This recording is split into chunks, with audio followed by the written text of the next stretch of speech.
আসসালামু আলাইকুম। This is Moin. আমি এই মুহূর্তে আলোচনা করছি যে আমরা অনেক সময় দেখা যায় ২ টি শব্দের উচ্চারণ প্রায় সেম কিন্তু অর্থও সেম কিন্তু ডিফারেন্সটাকে আমরা একটু জানার চেষ্টা করব। এই মুহূর্তে আমরা জানছি যে এক্স নাকি এক্স। আসলে এই ২ টা দ্বারা আসলে কি বোঝানোর চেষ্টা করছি?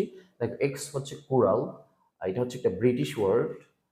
ব্রিটিশ কি এক্স বলা হয়। আর এক্স মানে কোরাল, এটা হচ্ছে আমেরিকানরা ব্যবহার করেন। তাহলে আমাদের যেটা বুঝলাম যে কিছু শব্দ ব্রিটিশরা একরকম ব্যবহার করেন, আমেরিকানরা একরকম ব্যবহার করেন।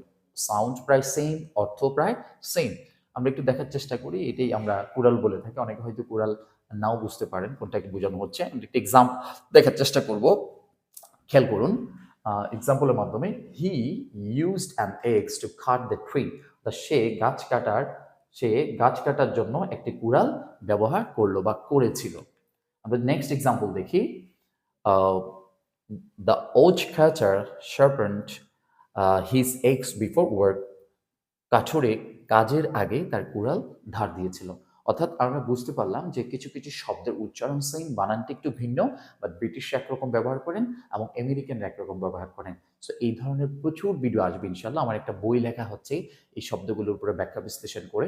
আশা করি এই ধরনের ভিডিওগুলো দেখতে থাকলে আপনাদের অনেক বেশি ভোকাবুলারি ডেভেলপমেন্ট হবে। সো আপনারা আমাদের ফেসবুক পেজ এবং ইউটিউব চ্যানেলের সাথে সবসময় থাকবেন। সবার জন্য অনেক অনেক শুভকামনা রইল। দেখা হবে অন্য কোনো একটা ভিডিওতে। সবাইকে মঈন একাডেমির ইউটিউব চ্যানেল এবং ফেসবুক পেজের পক্ষ থেকে অনেক অনেক শুভেচ্ছা জানাচ্ছি। আল্লাহ হাফিজ। আসসালাম।